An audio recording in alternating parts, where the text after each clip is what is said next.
And welcome. Tonight is Monday, November 27th, 2017. This is the regular City Council meeting for the City of St. Peter. It is 7 o'clock p.m. We will call the meeting to order. All please join in the Pledge of Allegiance.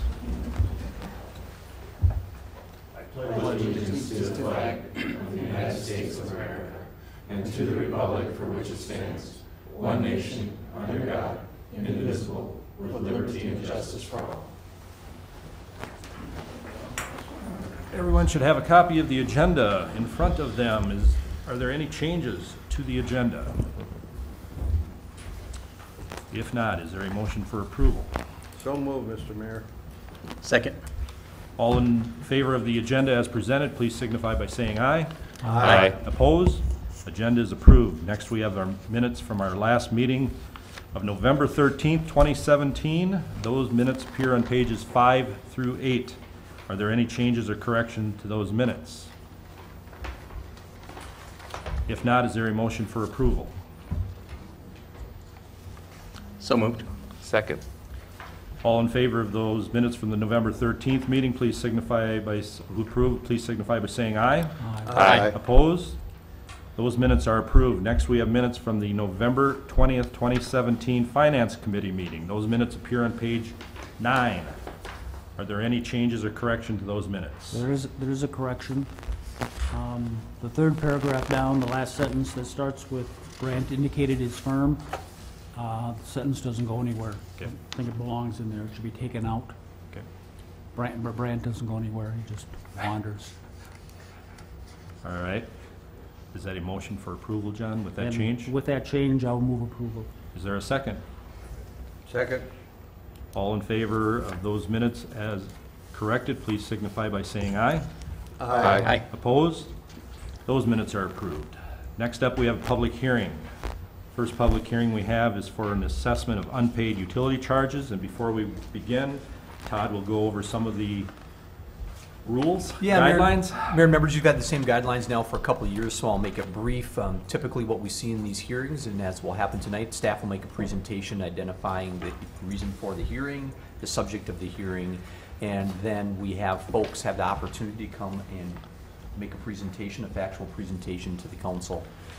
They typically get about 5 minutes, and as with most hearings that you have, this hearing has an action item later. You don't take action as a part of the hearing.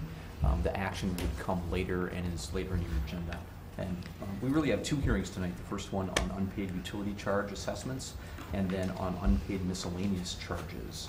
And so we should have 2 hearings where we start it off and call the time, and Paul will make separate presentations for both. Right. That being said, we will open the hearing for the assessment of unpaid utility charges at 7:04 p.m. And Paula. Mayor and Council, we have our annual assessment process with the delinquent utilities as of May 31st, 2017.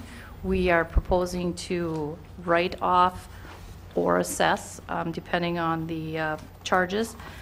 That period of time, this gives us enough time for those ones past May 31st for us to continue collection on them till a point where we do not know that they would be collectible.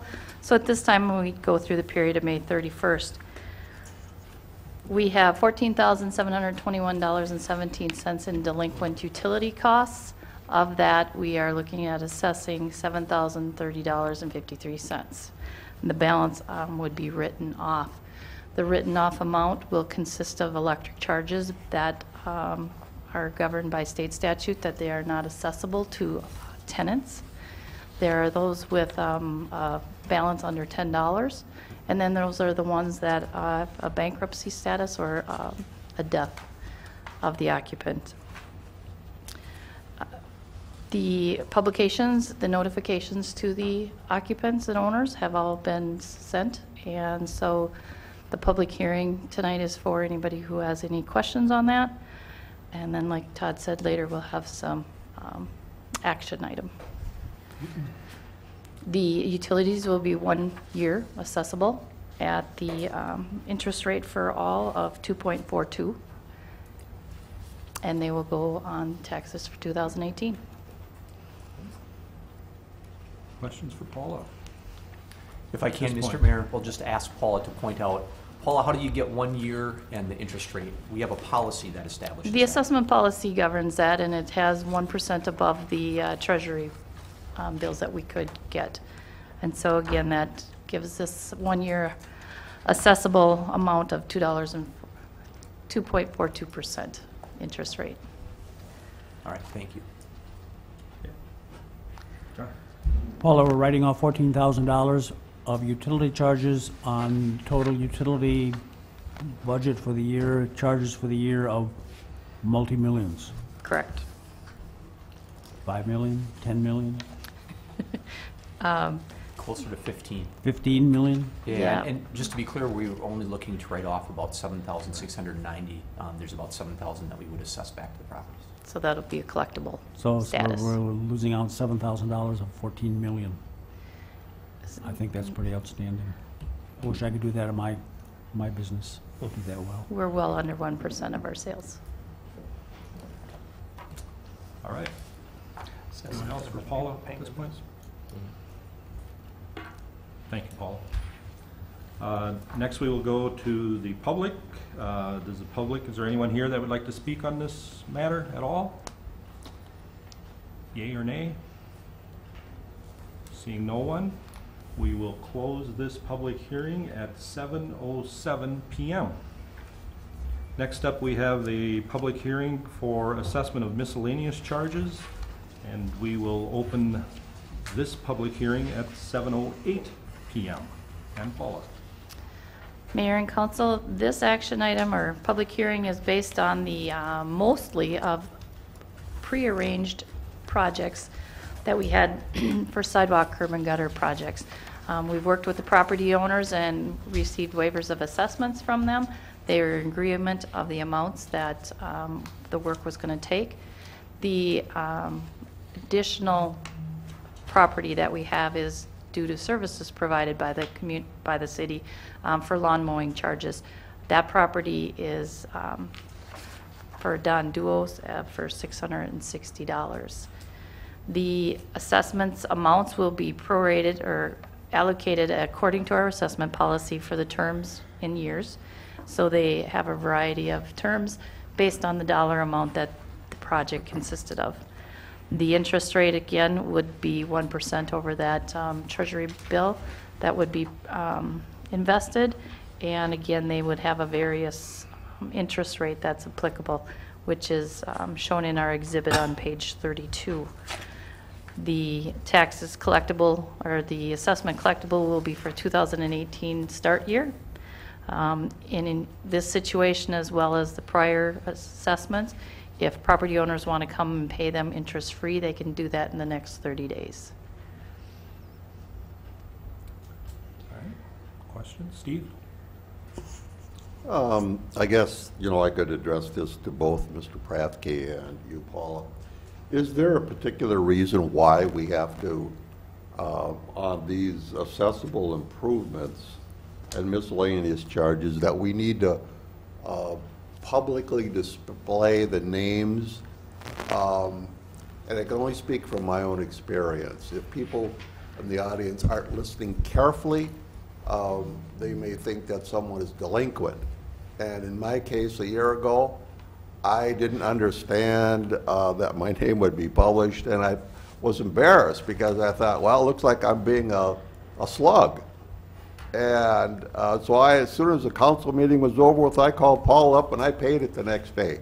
But the point is that if people don't listen carefully, it may give the impression that they're being delinquent. And is there a reason why we have to identify all the names of everybody on these? Go ahead, Paula. We do identify the names. It's part of the assessment process to indicate what the property is going to be. We could not have a public hearing, but we could have the approval of the assessment roll. Again, that has to be public. We could skip the approval of the public hearing on a waived assessment projects that we've done. Like in your case, that's what we did. Again, it's an agreement that's been prearranged. Nobody's delinquent, but we would still have it as a published exhibit. So are we required by statute to list all the names then? Well, if I can, let me jump in on this one. I can do some research to look as to whether the names need to be included, but there certainly needs to be an identifier, and whether that can be just a parcel identification number. What Paula has in the exhibits, the parcel number that starts with 19 point. I can look more carefully into that. It certainly isn't our objective to embarrass anyone. It certainly is our objective to be transparent and provide the appropriate information for the council to make a decision. So if you want, that is something that I can look into. It just helps for council members to ask the question. So are these all delinquent? Nope, they are not all delinquent.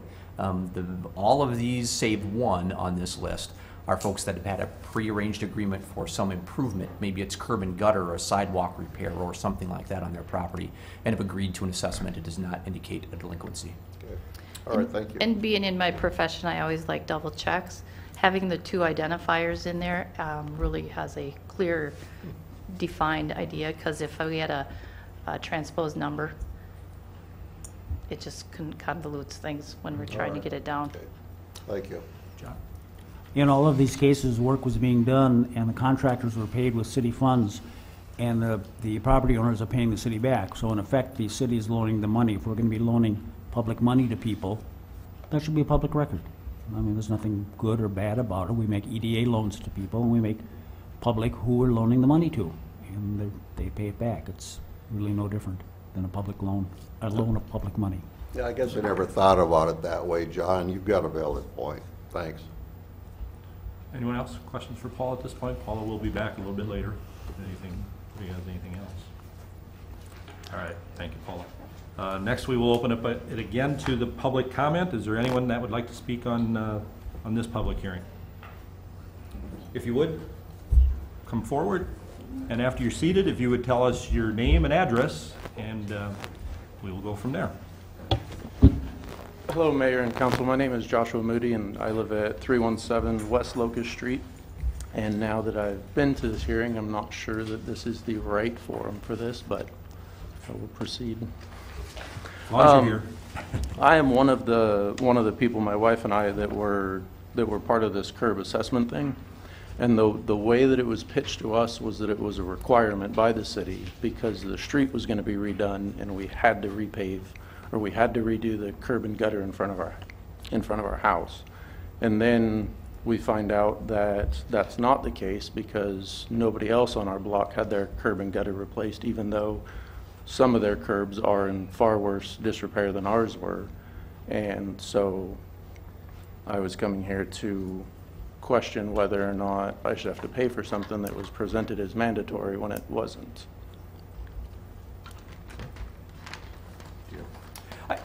Without looking at the exact address and all the remaining folks that are there, I don't have a great answer for you. It certainly wouldn't be our intent to say that it's mandatory unless there was some danger or there was something that would require it to be done.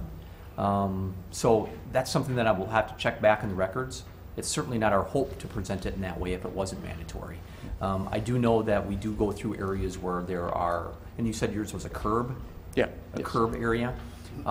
There are some areas that might show more wear, but they might be more level and allow for the water to flow than other areas where it's holding up water. That then causes problems in the street. So if you don't mind, we'll look up your number and we'll get in touch with you, give you a call and see what we can come to. Okay, excellent. I did have a similar situation 2 years ago on a property that we have that didn't look bad, but with the water, like Todd said, with the water flow, it was needed because it was collecting there, the one Pete on Gray Street there that I had. So we corrected that. That's not whether that's the case with this, but I know that does happen. But we will take a look and give you a ring. Or if you want to come back after the hearing and we'll get your email address or whatever so we can communicate well with you. Okay, that'll work. Right. Thank you for your time. Thanks, sir. Anyone else that would like to speak? If not, we will close the public hearing for the assessment of miscellaneous charges at 7:15 p.m. Next, we will move to visitors. Is there anyone in the audience that would like to speak to the council on any agenda item? Seeing no one, is there anyone in the audience that would like to speak to the council on any item at all? Seeing no one, we will move on to the consent agenda. The consent agenda begins in detail on page 10 and concludes with the resolution on page 23, and includes the following individuals are appointed to the Pavilion Project Value Engineering Review Committee. That would be the mayor, myself, Parks Board member Larry Potts, construction person Arnie Nimps, council member Jerry Pfeiffer, and Parks Board member Ryan Kupchow.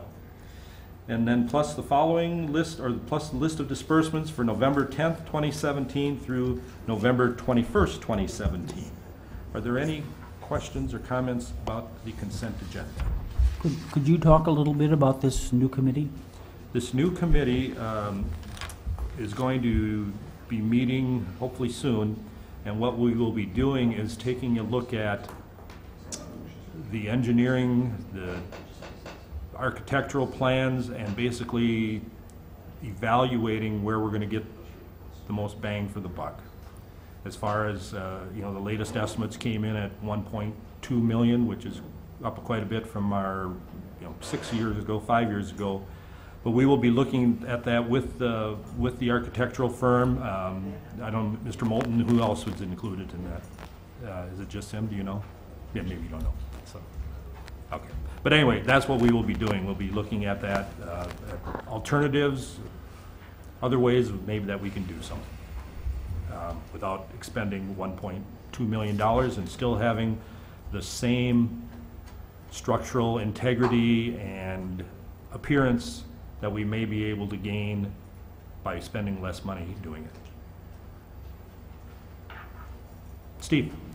I just have a couple questions, Mr. Mayor. First of all, I want to appreciate all the folks that have volunteered to be on this subcommittee. And did the two Parks Board members, did they volunteer, or did you, okay? Yes, they And then this construction expert, can you explain the background of that individual, just out of curiosity? Todd, I'm going to turn that over to Todd. Yeah, Mr. Nimps has more than 30 years of experience in the construction industry and has worked all the way from a guy that swings a hammer to manages crews that swing a hammer. Really, he's volunteered on a number of occasions to help with this project and has a great skill set, and at least from my perspective, is a very practical, rubber meets the road kind of guy. So did you ask him to? He's volunteered many times in the past, and I'd really hoped to be on the task force at the time the task force was formed as well. Just as one of those guys that hasn't necessarily been involved in Lions or in Rock Bend Folk Festival, but has participated in lots of other things within the community. He is a person from St. Peter? Oh, yes, definitely. Oh, okay. You bet. Okay, all right, thank you. Pete's neighbor almost. Okay. I had met Mr. Nimps 2 years ago when I was out campaigning, and at that time he said if there's anything you ever need because of his background and his want to help, that he would be more than willing to do that. Well, it sounds like a good mix of people, so thank you. Jeff? Since we're talking about the pavilion, I thought it'd be appropriate to clear the air a little bit, so indulge me for a minute. Last week's park board meeting, I wasn't there, unfortunately or fortunately, whatever it was reported that it looked like we were ready to go with this pavilion. Just want to clear the air. We have not voted on the final package yet. All we have in terms of funding is an IOU from the state of Minnesota for about $200,000 of the 1.2 million or less that this subcommittee will create as a final budget number. Third of all, we still haven't figured out who or what entity in the community might donate some money that might benefit this overall project as well. There's a lot of moving pieces, and so I just want to make sure the general public is aware that we're not just going to rush into this project and it's not finalized. We're still working on it to ease some people's minds at home that might be listening tonight. Thank you, Jeff. That was good. Anyone else? If not, the resolution for the consent agenda appears on page 23. Is there a motion for approval? So moved, Mr. Mayor. Second. Any more questions or comments? Call the roll, please, Barb. Councilmember Horning. Aye. Councilmember Pfeiffer. Aye. Councilmember Graham. Aye. Councilmember Barris. Aye. Councilmember Graham. Aye. Mayor Zima. Aye. Consent agenda is approved. Next, we have unfinished business, and we have the unpaid utility charge assessment process. And Paula again. Mayor and council, again, we have the delinquent utility accounts that we are addressing here. The annual assessment roll public hearing has been completed, and at this time, we have a list as an exhibit of the resolution on page 27 and 28 to identify the property owners of those charges that will be assessed. Again, we're dealing with $14,721.17 in delinquent utilities. Of that, we will be assessing $7,030.53. The balance of that will be written off due to electrical charges of tenants, accounts that are under $10, accounts that have had a death or a bankruptcy notice discharged by the courts. The assessment will be for 1 year, taxes payable in 2018. All of these assessments will have a 2.42% interest rate. And again, as I spoke in the public hearing, these charges could be paid with no interest in the next 30 days to the city. So the resolution does start on page 26. And at this time, again, I'd ask that we assess these assessments to the property taxes of 2018 and write off the additional charges. Questions? Most of them were probably answered a little bit ago. If there are no questions, as Paul stated, the resolution adopting assessment for unpaid charges for municipal utilities and writing off of bad debt appears on page 26 with Exhibit 1 on pages 27 and 28. Is there a motion for approval? So moved. Second. Any questions or comments? Call the roll, please. Councilmember Pfeiffer. Aye. Councilmember Graham. Aye. Councilmember Paris. Aye. Councilmember Brand. Aye. Mayor Zeman. Aye. Councilmember Corn. Aye. Resolution passes. Next, we have the unpaid miscellaneous charge assessment.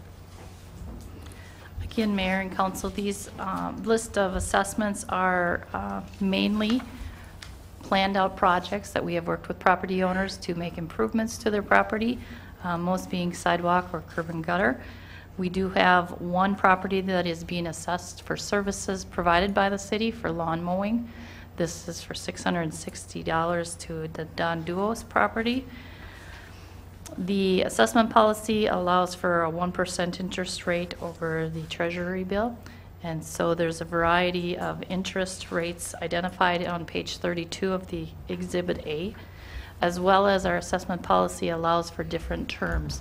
So the greater the amount of the project, the longer the term of the assessment amount on the property taxes would be. We've had waivers of assessments from these property owners that have had the projects. They've had agreements on those dollar amounts as indicated in the public hearing, and the gentleman with the question of whether or not he needed to do the work or not. We will address that as well going forward. I believe the best interest would maybe to be approving the resolution as is, and if we come to another consensus that we would come back to provide that it was part of the city cost. The notices again have gone out, publications to all the property owners as the assessments are approved. Tomorrow we'll be putting in the mail letters to the property owners identifying again the 30-day window that they have to pay these charges at no interest rates. And so once approved, they have 30 days from the adoption of the assessment. And your resolution starts on page 31. Questions? There are no questions. The resolution with exhibits begins on page 31 and concludes on 32 for the unpaid miscellaneous charge assessment. Is there a motion for approval? So moved. Second. Any questions at this time? Call the roll, please. Councilmember Graham. Aye. Councilmember Paris. Aye. Councilmember Brand. Aye. Mayor Zeman. Aye. Councilmember Corn. Aye. Councilmember Pfeiffer. Aye. Resolution passes. Thank you. That concludes our unfinished business. Next, we have new business, and first up, we have Mr. Moulton on the winter no maintenance trail designations.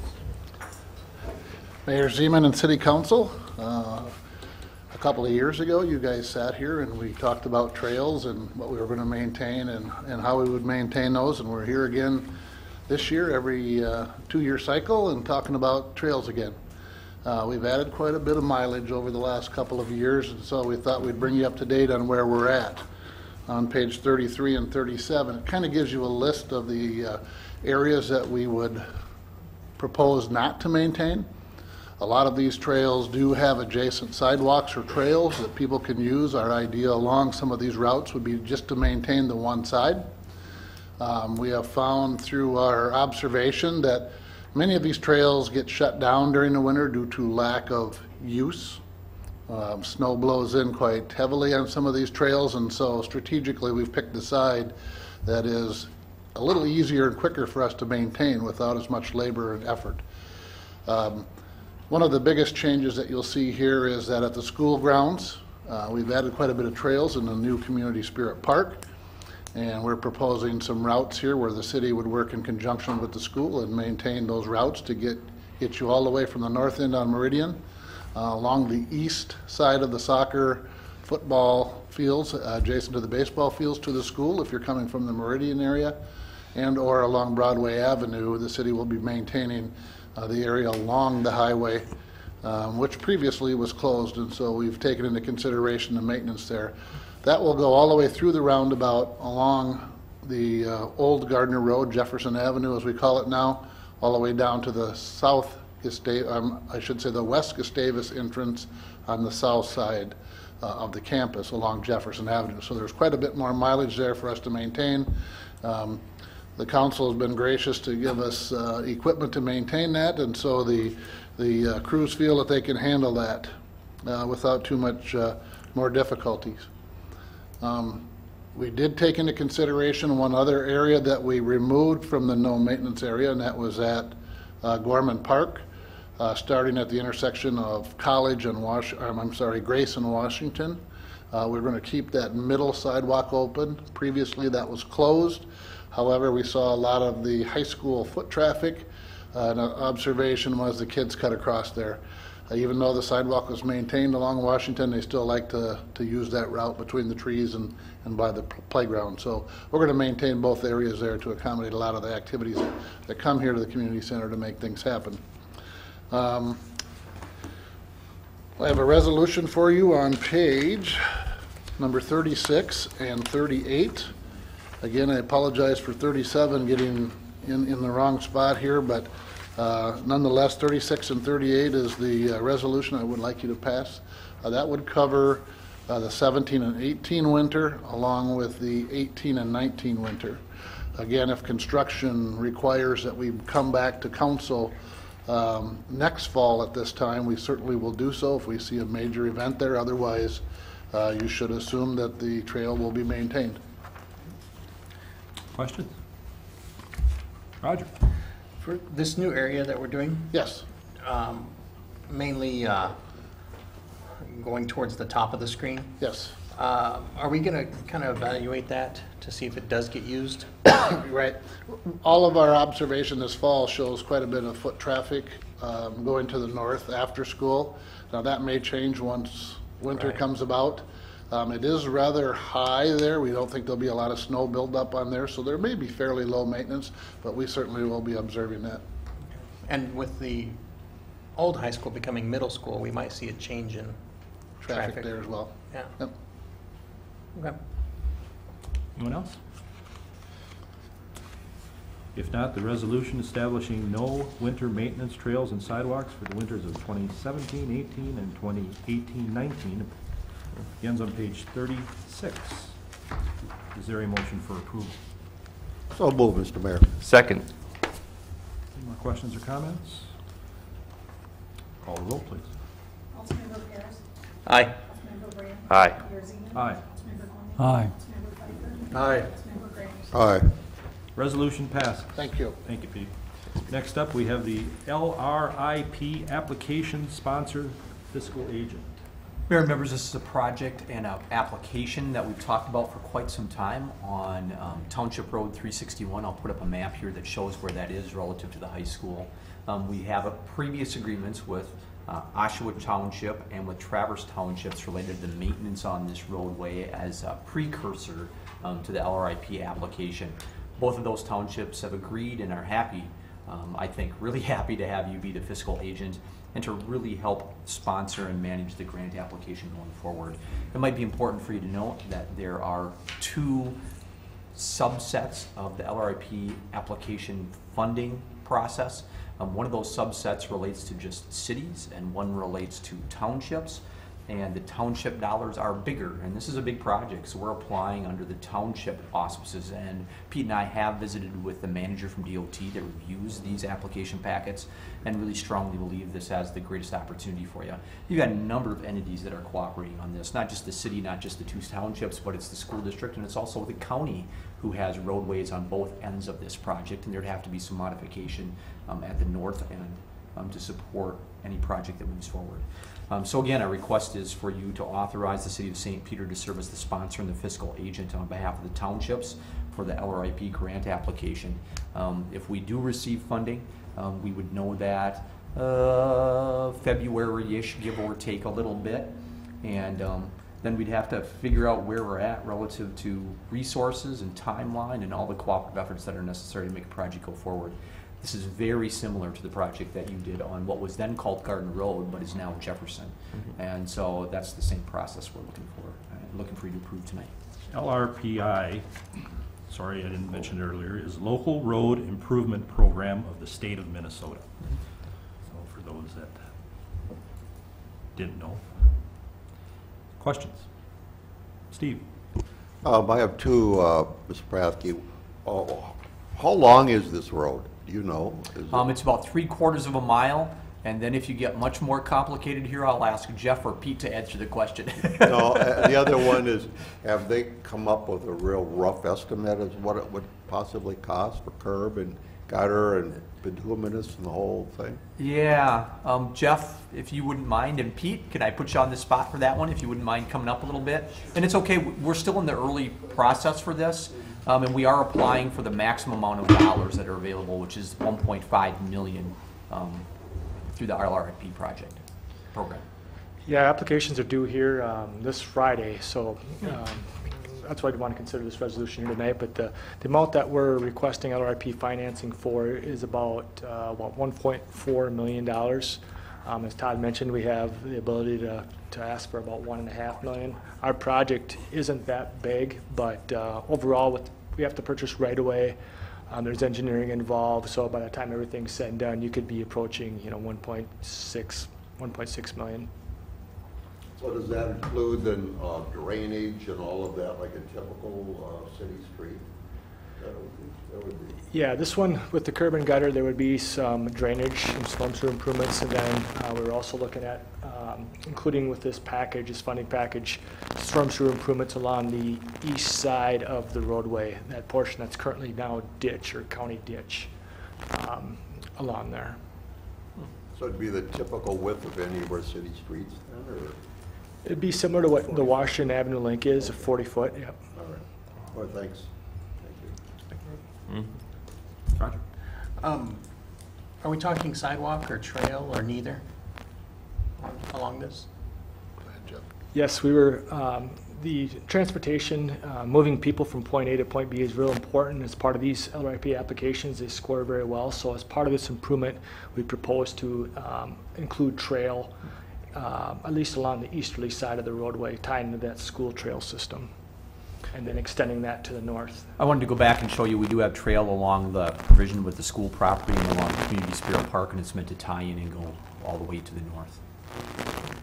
And it's right at the drainage ditch on the north end, so we would extend that to Traverse Road. Trail makes sense. Just, I was hoping I didn't hear sidewalk on both sides for a road like this. So, awesome, thanks. Yeah. So this is very similar to what we did on Gardner Road to the south, directly of the new high school where the roundabout is.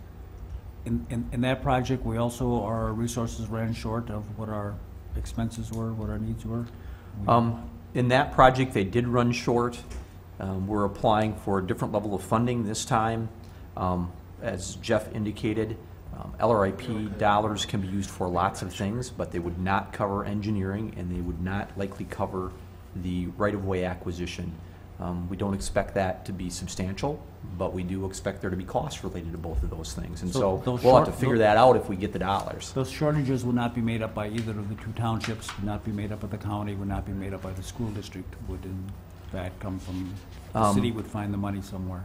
We would work to find the money someplace. In relation to the drainage ditch that's proposed along there, would partially be shared by the school district as well. That's part of the previous agreement that you've had in Oh, place yes. for that development. Yep. Lengthy discussions on that topic. Yes. And then at the end of it, with Gardner Road, the ownership transferred from the townships to the city. You already have agreements in place that cover that, should you receive LRIP dollars and provide for the development. So the same thing will happen here. Same thing would happen here, yes, sir. Become a city street. Yes, sir. Say, John, in relation to the improvement on Jefferson Avenue, the grant funding, we were able to go back and get additional funding. Yep. So we were not short on the LRIP grant funding. We were a little short on the MSA side, and we were able to use that funds on Jefferson Avenue. And so Yep. by tying those two projects together, it kind of got a little confusing, but the funding came out okay. So we can always use municipal state aid funding to putty up the chinks in where our shortages might be. That is not likely to occur in this project, although we're exploring opportunities to make that happen. Steve? You gentlemen were talking about purchasing right-of-ways. Who would we buy that right-of-way from? Is it city property now, or will it become city property? Yes, when the school district was platted, or when the school property, the city park was platted, there was 40-foot of dedicated right-of-way already platted as part of that. That was Magner Farm subdivision number 1, I think it was. So that right-of-way is already in place, so there'll be additional, probably about 7 foot of additional right-of-way north of there on the east side of the road, and then 7 additional feet on the westerly side, all the way from Traverse Road down to Cassaw 5 or Broadway Avenue. Okay. So we want to maintain an 80-foot right-of-way. We already have 40 feet near the school and the city park. Okay.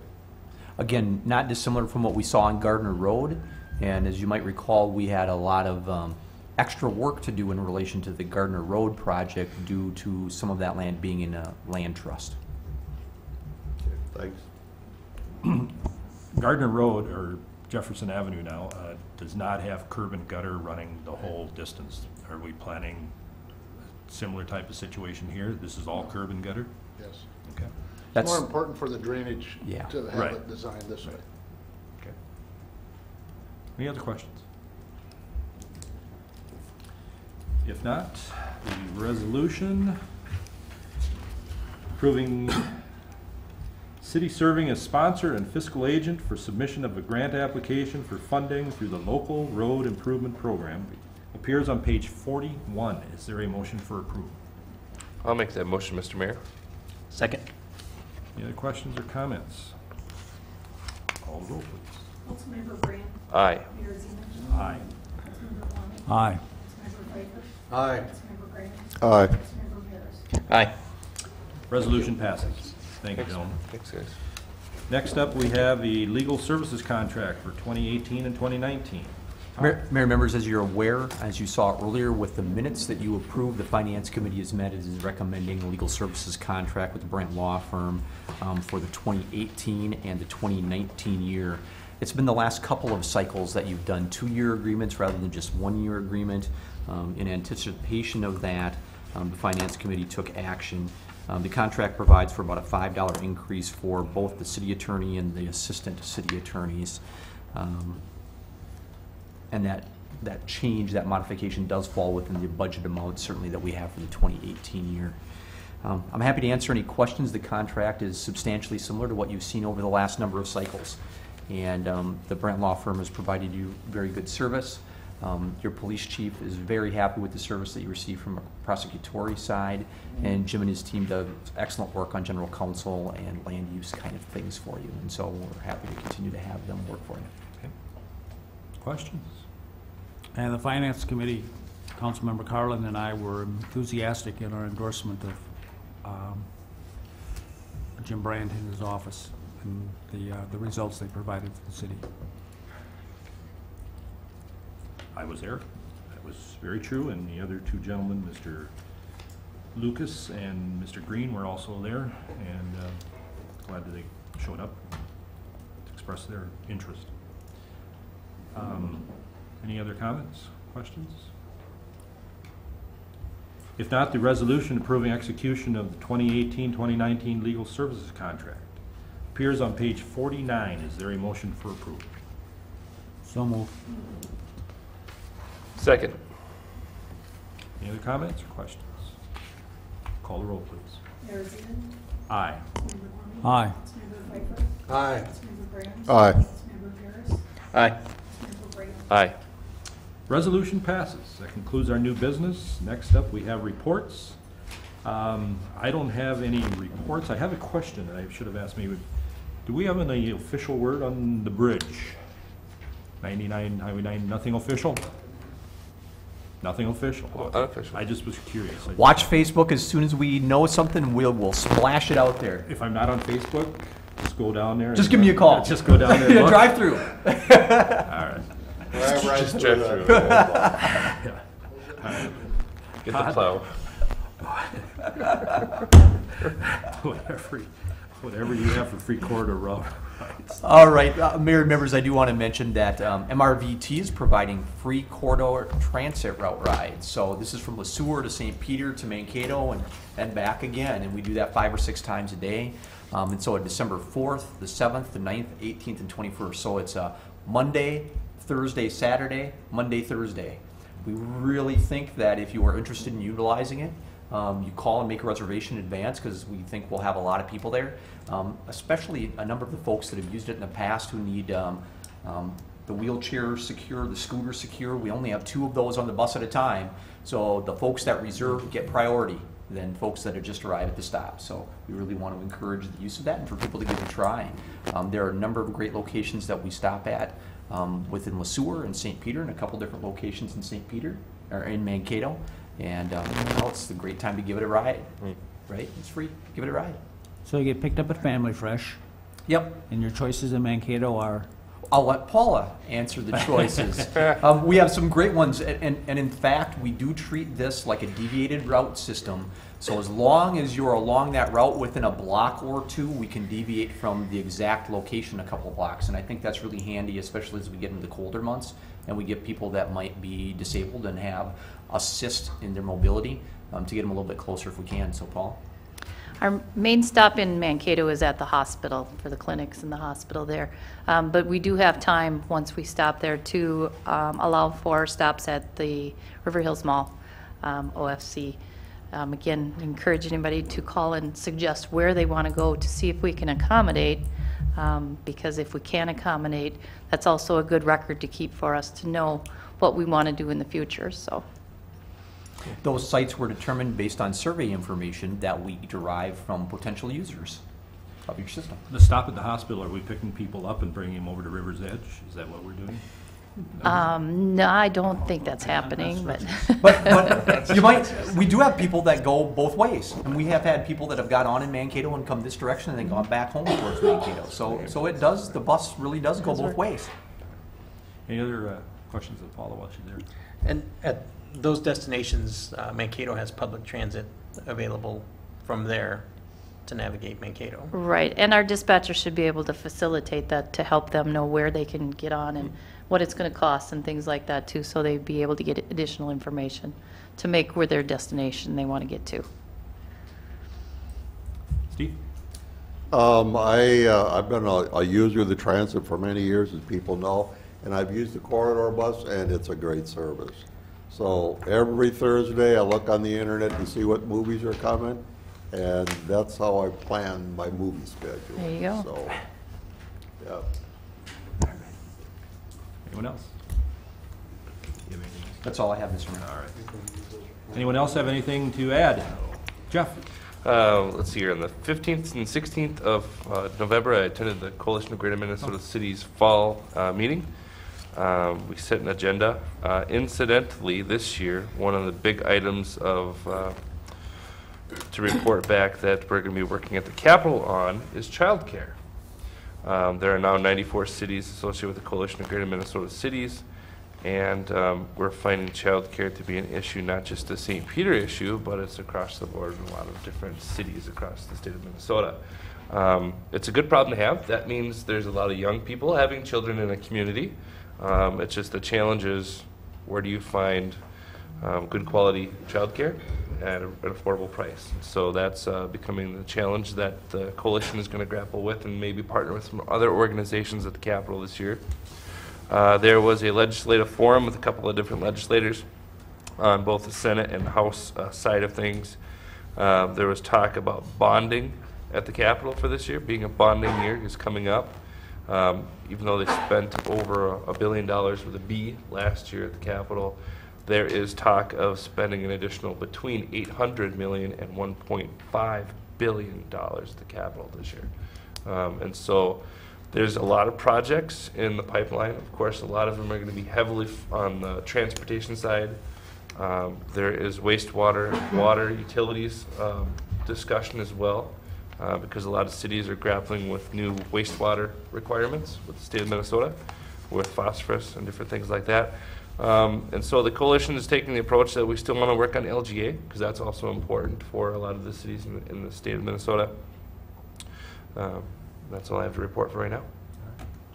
The members, when I attend the Region 9, members there also are struggling with the child care, the communities and municipalities that are members of that organization. It's something that comes up every once in a while. This council's done a lot more than most, for Right. sure. Definitely. Yeah, we are fortunate to have the last year or two that's transpired. Steve?